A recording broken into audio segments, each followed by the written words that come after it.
அஸ்ஸலாமு அலைக்கும் வரஹ்மத்துல்லாஹி வபரகாத்துஹு. இது ஃபேஷன் கார்னர் நடத்தும் தினமும் ஓர் பயான் நிகழ்ச்சி. இந்த நிகழ்ச்சியுடைய தொகுப்பாக 25 நபிமார்களுடைய வாழ்க்கை வரலாறு பார்த்துக்கிட்டு இருக்கோம். 25 நாட்கள் 25 நபிமார்கள்ங்கிற முறையில் நம்ம பார்த்துக்கிட்டு இருக்கோம். நேற்றைய பயானில் நபி யூசுப் அலைஹிஸ்ஸலாம் அவர்களுடைய வாழ்க்கை வரலாற்றை பார்த்தோம். அந்த பயானில் எல்லாத்தையும் பார்த்தோம். ஆனால் அந்த மரணம், யூசுப் நபி அலைஹிஸ்ஸலாம் அவர்களுடைய மரணம் பற்றி நம்ம பார்க்கல. அதை இந்த தொடர்லேயே தொடருவோம். யூசுப் அலைஹிஸ்ஸலாம் அவங்க சுமார் 110 ஆண்டுகள் வாழ்ந்தாங்க. அவங்க மிஸ்ர் நாட்டிலேயே இறந்தாங்க. அவர்கள் முதலில் நைல் நதி அருகே அடக்கம் செய்தாங்க என்று வரலாறு குறிப்பிடுகிறது.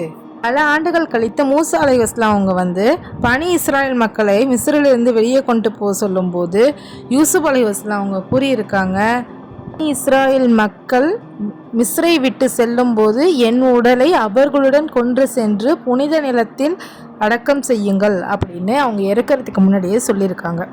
அதனால் மூசா அலைஹிஸ்ஸலாம் அவங்க யூசுப் அலைஹிஸ்ஸலாம் அவங்களோட உடலை எடுத்து சென்று பைத்துல் முகத்தஸ் பாலஸ்தீன பகுதியில் அடக்கம் செய்தாங்க அப்படின்னு வரலாறு குறிப்பிட்டிருக்கு. இப்போது இன்றைய தொடருக்கான பயானுக்கு போவோம். இன்றைய பயானில் தொடருடைய வரலாறு யாரை பற்றினதுன்னா, நபி ஐயூப் அலைஹிஸ்ஸலாம் அவர்களை பற்றினது. ஐயூப் அலைஹிஸ்ஸலாம் அவர்கள் அல்லாஹ் அனுப்பிய பெரிய நபிமார்களில் ஒருவர். இவர் சாதாரண குடும்பத்தில் பிறந்தவர் அல்ல. இவரும் நபிமார்களில் உயர்ந்த குடும்பத்தில் பிறந்தவர் தான் இவரும். பல வரலாற்று அறிஞர்கள் கூறுவபடி ஐயூப் அலைஹிஸ்ஸலாம் அவங்க இஸ்காக் அலைஹிஸ்ஸலாம் அவர்களுடைய சந்ததியிலிருந்து வந்தவங்க. இஸ்காக் அலைஹிஸ்ஸலாம் அவங்க இப்ராஹிம் அலைஹிஸ்ஸலாம் அவங்களுடைய மகன். இதனால் ஐயூப் அலைஹிஸ்ஸலாம் இப்ராஹிம் அலைஹிஸ்ஸலாம் நபியுடைய குடும்ப மரபில் தான் வந்தவங்க. ஐயூப் அலைஹிஸ்ஸலாம் அவர்களுடைய தந்தை பெயர் ஆமூஸ், அவருடைய தாயார் பெயர் லூத் அலைஹிஸ்ஸலாம் அவர்களுடைய குடும்ப மரபிலிருந்து வந்தவர்னு சொல்கிறாங்க. ஆனால் அவருடைய பெயரை குறிப்பிடலை. அதனால் ஐயூப் அலைஹிஸ்ஸலாம் அவங்க 2 பெரிய நபிமார்கள் குடும்ப மரபை சேர்ந்தவங்க. ஐயூப் அலைஹிஸ்ஸலாம் அவங்க சிறு வயதுலேருந்தே நல்ல குணம் கொண்டவராகவும் அமைதியானவராகவும் இறை பயம் உள்ளவராகவும் அவர் சிறு வயதிலேயே அல்லாஹ்வை நினைக்கும் பழக்கம் கொண்டிருந்ததாகவும் இருக்காங்க. அவர் பெற்றோர்களிடமிருந்து நல்ல நெறிகளை கற்றுக்கொண்டவராக இவர் இருக்கிறார். ஐயூப் அலைஹிஸ்ஸலாம் அவங்க வாழ்ந்த இடம் பார்த்தோன்னா ஹவுரானும் பதானியானும் சிரியா பகுதியிலும் பல பகுதியில் வரலாறுல பல இது குறிப்பிட்டது. இந்த பகுதியில் தான் அவர் வாழ்ந்ததாக எந்த ஒரு குறிப்புகளும் இல்லை. ஐயூப் அலைஹிஸ்ஸலாம் அவங்களுடைய மனைவி பார்த்தோன்னா ரஹ்மா என்று அழைக்கப்படுவாங்க. இவங்க நல்ல குணம் கொண்ட ஒரு பெண். சில வரலாற்று குறிப்புகள் கூறுவதுபடி யூசுப் அலைஹிஸ்ஸலாம் அவர்களுடைய குடும்ப மரபிலிருந்து வந்தவர் தான் இவங்க. ரஹ்மா அவங்கள பார்த்தோன்னா மிகவும் பொறுமை கொண்டவங்களாக இருப்பாங்க. அவர் தனது கணவரை மிகவும் நேசித்தாங்க. கஷ்ட நேரத்தில் கூட விட்டு செல்லலை. அவரை விட்டு அவரை கவனித்து கொண்டாங்க. ஐயூப் அலைஹிஸ்ஸலாம் அவங்களுக்கு செல்வம் இருந்த காலத்தில் சரி, வறுமை இருந்த காலத்தில் சரி, நோய் வந்த காலத்தில் சரி அவர் அருகில் இருந்தார். அலைஹிஸ்ஸலாம் அவங்களுடைய மனைவியை ஒரு நல்ல மனைவியின் மிகப்பெரிய உதாரணமாக குறிப்பிடுகிறது. அவர் கணவரை விட்டு செல்லலை, கஷ்டத்தை பகிர்ந்து கொண்டார், பொறுமையுடன் இருக்கிறாங்க. நல்ல குடும்பத்தில் வளர்றது ஒரு அருள். நல்ல துணை வாழ்க்கையை அழகாக்கும். கஷ்ட நேரத்தில் துணை நின்றவர் தான் உண்மையானவர்.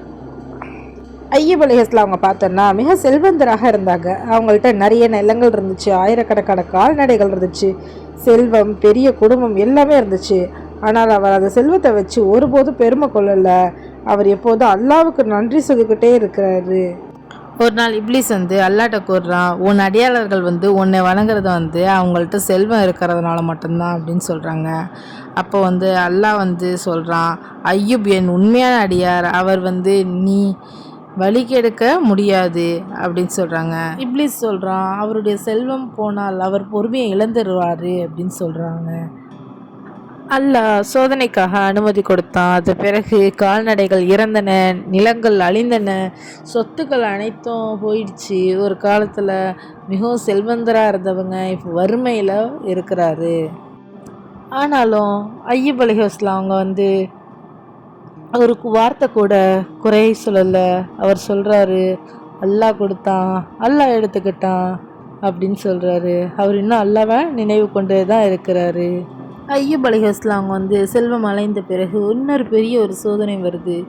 ஒரு நாள் அவருடைய குழந்தைகள் எல்லாம் ஒரே இடத்துக்கு இருந்தபோது அது ஒரு பெரிய விபத்து நடக்குது. அந்த விபத்தில் அவருடைய குழந்தைகள் அனைவரும் இறந்துடுறாங்க. ஒரு தந்தைக்கு இதுக்கு மேல் பெரிய துக்கம் இருக்க முடியாது. அந்த நிலையில் கூட அவர் அல்லாவை வெறுக்கவும் இல்லை, இது பண்ணவும் குறை சொல்லவும் இல்லை. ஐயூப் அலைஹிஸ்ஸலாம் அவங்க பொறுமையை இழக்காமல் அவர் சொல்கிறாரு, அல்லாஹ் கொடுத்தான், அல்லாஹ் எடுத்துக்கொண்டான். அவர்கள் அல்லாஹ்வுடைய அமானத். அதுக்கப்புறம் பார்த்தோன்னா ஐயூப் அலைஹிஸ்ஸலாம் அவங்களுக்கு கடுமையான நோய் ஏற்பட்டுச்சு. இந்த நோய் பல வருடங்கள் நீடிச்சிச்சு. அவருடைய உடலில் பெரிய பெரிய புண்கள்லாம் ஏற்பட்டுச்சு. அவருடைய உடல்நிலை மிகவும் மோசமாக இருந்துச்சு. அவருடைய நோய் காரணமாக மக்களை அவரை தவிர்க்க ஆரம்பித்தாங்க. நண்பர்களை விட்டு சென்றாங்க, உறவினர்கள் விட்டு சென்றாங்க, அனைவரும் அவரை தவிர்த்தார்கள். ஆனால் இறுதியில் இருந்த ஒரே ஒரு மனிதர் யார் தெரியுமா? அவருடைய மனைவி மட்டும்தான். ஐயூப் அலைஹிஸ்ஸலாம் அவங்களுடைய மனைவி பார்த்தோன்னா மிகவும் நல்லவங்களாக இருக்காங்க. அவங்க கூலி வேலை செஞ்சு உணவை வாங்கி வராங்க. தனது கணவருடைய கவனிக்கிறாங்க உடல்நிலையை. எவ்வளவு கஷ்டம் இருந்தாலும் அவர் தனது கணவரை விட்டு வெளியே செல்லலை. இந்த சம்பவம் பொறுமையுடைய மிகப்பெரிய உதாரணமாக இருக்குது. அதனால்தான் இஸ்லாத்தில் பொறுமை என்றால் ஐயூப் அலைஹிஸ்ஸலாம் அப்படிங்கிறது நினைவுக்கு வருவார். பல வருடங்கள் ஐயூப் அலைஹிஸ்ஸலாம் அவங்களுடைய கடுமையான சோதனையில் இருக்காங்க. செல்வம் இல்லை, குழந்தைகள் இல்லை, கடுமையான உடல் நோய். ஆனாலும் அவர் ஒருபோதும் அல்லாஹ்வை குறை சொல்லலை. இறுதியில் அவர் ஒரு அழகான துவா கேட்குறாரு. அன்னி மஸ்ஸனிய துர்ரு வ அன்த ரஹ்முர் ரஹீமீன். இதனுடைய பொருள் பார்த்தோன்னா, என்னை துன்பம் தீண்டியுள்ளது, நீதான் கருணையுள்ளவர்களுக்கெல்லாம் மிக கருணையுள்ளவனாக இருக்கின்றவன் அப்படின்னு சொல்லியிருக்காங்க. இது குரானில் 21வது வசனத்தில் 21வது அத்தியாயத்தில் 83வது வசனத்தில் குறிப்பிட்டிருக்கு.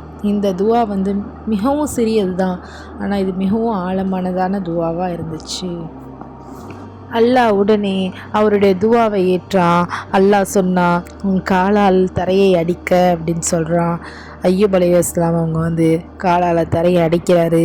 அங்கிருந்து ஒரு நீரூற்று வெளியே வந்தது. அந்த நீரில் அவர் குளித்தார். அந்த நீரையே அவர் அருந்தினார்.